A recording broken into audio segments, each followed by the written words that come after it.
Nakakalungkot na naman. Isa na naman yung, alam mo yun, yung kababayan natin na umuwi ng Pinas, pera, ganyan. Dito rin siya galing Hong Kong. And natulpo. Our hearts beat to the city streets. We began to feel the fire. Ayan ang hangin.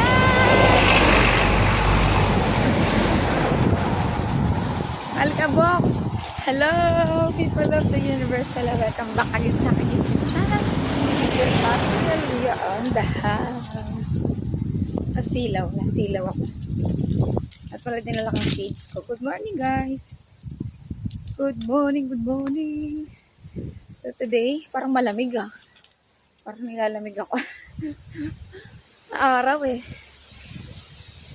So today is our third day ng aming holiday today. So ano na nga yan, Feb 12.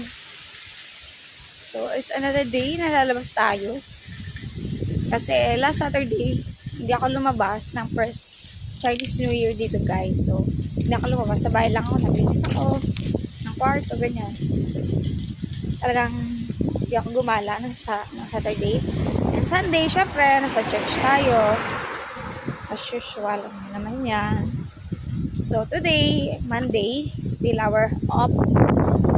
So, lalabas tayo ngayon. Punta tayo ng Prince Edward. Imimit natin ang ating mga IMG partners. Ating IMG campaigners, community. About financial literacy. Pag-iipon, pag-invest. Talaga, ngayon nga bago ako umalis, guys, nakakalungkot na naman. Isa na naman yung, alam mo yun, yung kababayan natin na umuwi ng Pinas, pera, ganyan. Dito rin siya galing Hong Kong. And natulpo siya naman yung kasama ko sa mga pinanood siya. Tulpo. So, may sakit siya, nakulong siya. Alam mo ngayon, and then yun ang ang realization din niya na, and share niya na kailangan mag-ipon daw talaga tayo as a OFW, as a breadwinner. We need to save something for ourselves. Ayun din, same lines na normally narinig ko, kahit ako personally, ayun din yung na-realize ko upon pandemic as a breadwinner, no? Talagang hindi lahat talaga ng tinutulungan natin is tutulungan talaga tayo. And it's talagang ngayon na yan eh. Ando na yung cycle ng community ng natin, life natin, But so I hope na maging lesson yon talaga para sa atin. So ayun na, tatawid ako sa Nina Flypass. Chika tayo later. Hello guys, I'm back. So andito na ako sa sa Ninya Mall. Ayun, Ninya Mall. Ito lang sa labas. Kasi yung sinakyan kong bus is hanggang end niya is Ninya. And it's good din kasi dito na yung market sa kung saan kami nagma-market ni Ang. Malamig di, kahit maaraw, malamig. Ano pa naman tong ko, blazer ko. Bagong bili yan, chat. Ayun lang yung unang binili ko. Sa ilang years ko na dito uli. Ngayon lang ako uli bumili ng damit. Kasi puro bigay ng mga diba? Mga meron ako, puro bigay naman. So ayan, walang masyadong sasakyan today. Kasi nga Chinese New Year, everyone is out of town. And yung iba naman nasa sa bahay lang. Mga amo ko sa bahay lang sila eh. So ayan, tapos punta tayo na ayun, tawid na yung auction saan kami nagmamarket ng amo. Tingin tayo dito na wala lunch natin. Okay, let's go. Para hindi ko kaya. Ayun sila, ma'am. Hello. Good afternoon po. Ay, good afternoon. Good morning ko pala. Ang ganda naman ito ni Ma'am Tis.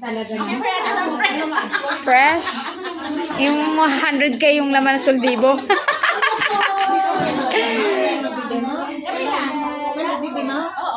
Para maintindihan niyo. Saka ang mama, kami na darating na ang ating Ito po. Diba? Nandito ka na Ate Cecil. Hindi ka nag-chat-chat dyan. Gaganda naman ang mga ito. Hindi na naman lang to. Natural lang. Natural lang to. Mga nakakurba. Oy, gumastos kami. Nabudol kami. Talon pa kayo niyan ha. Nabudol kami yan para lang sa araw na to. Meron din kami. Normal na sabi ko. Ay, bakit kay Hello, Happy New Year. Buong naman. Bagoong. ayaw magpakuha ng Bagoong. Yan. na may kamatis. Ubus na. Adobo, ginataang, kalabasa, itlog na pula, pipina, puro kamatis na lang. Pipino, sarap. So yan. Ayun sila Zezo. Kain muna kami bago kami lumaban. Ayan, luto-luto pa. Si Erdon. Lulutuin namin yung mga isda dyan pag kami nakulangan. Ay, mag-steam fish tayo mamaya ha.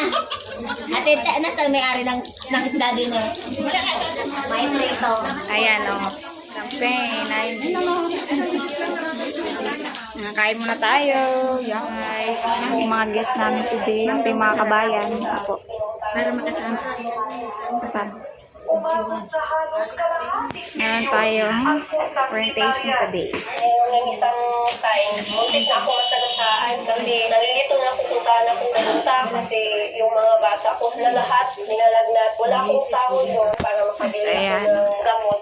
Attend po sila ng orientation today. Para sa kanyang mga anak, lahat gagawin ni Marian. Dinadasal ko na sana isang araw magkaroon ako ng opportunity na mag-change yung buhay ko. Pinipray ko talaga bago yung buhay kasi Salamat po. Natulong talaga ako. Di ba may mga prayer tayo, Lord? Kailan pala ako makakaraon? Kailan pala ako mabawasan yung stress ko? Paminsan, sinasagot nila yung ating mga manalangin sa pamamagitan ng mga aking pag-aaral. Wala ko sa ibang tao, parang kapila nito. Diba makilala natin sila kung sa akin na lang talaga. Dahil wala pa rin. Kumbaga, hindi natin ignore lang natin. Nasa natin na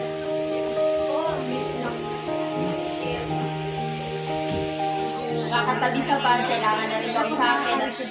Ano, yung smile. Kasi ako kung hindi mo na nakayo ng bus, talaga diretso lang ako. Hindi ako confident talaga ako makakatabi. Hindi naman sa suulata, pero pag hindi mahiya, o introvert na naman. Pero ngayon, medyo lumalabas ang pagulga. Diba? Character talaga, tsaka yung gawin yung mission ni identity na kung ano talaga yung unang-una yung makaahal talaga sa una. Maging good, mas maging good otherwise. Tapos pag nasa Ayun kayo.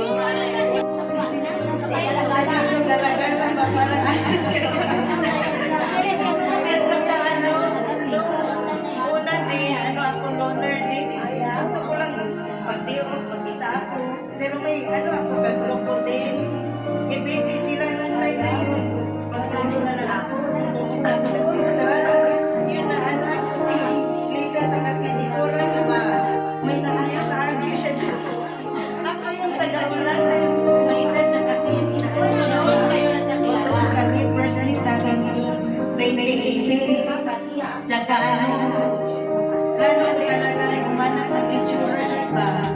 Oo, yun talaga ang inanong ko dahil importante talaga yan sa buhay ko at sa mga anak ko dahil single parents kasi ako single mother. Ako lang ang nag-support sa mga anak ko. Magdadrama.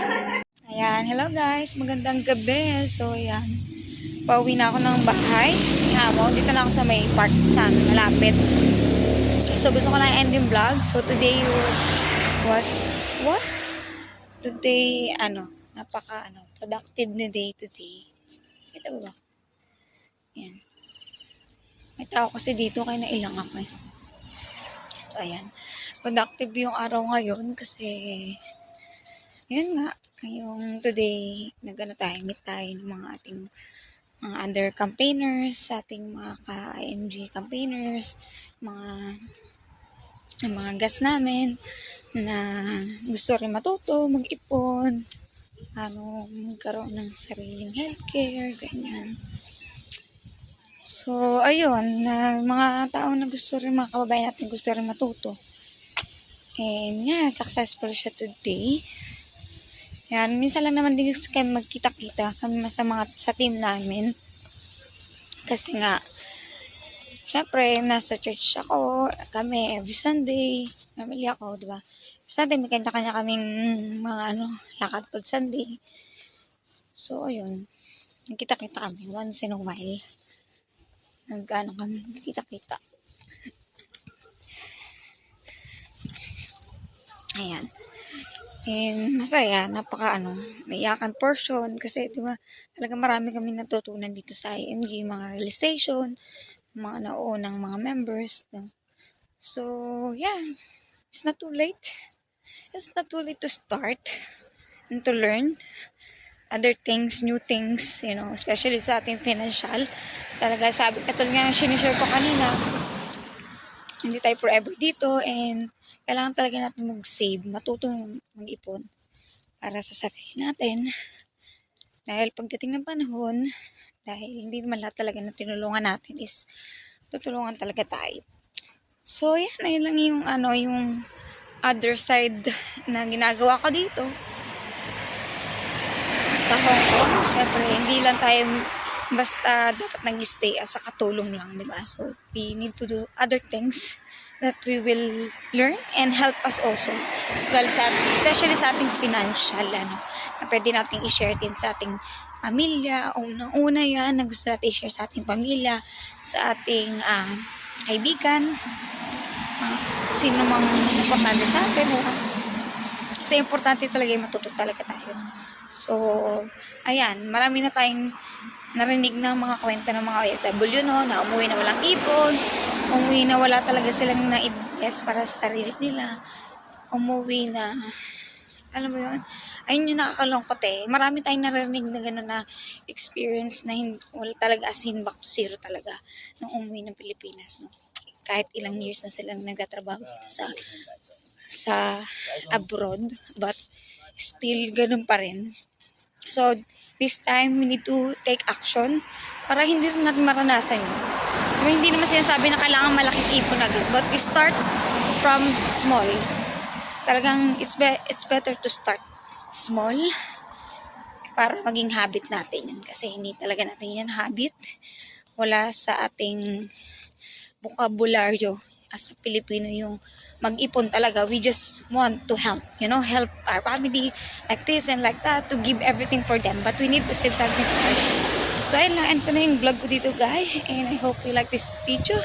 Please like, share, subscribe sa aking channel. See you in my next vlog. Bye! Dilim na dito. Boosh!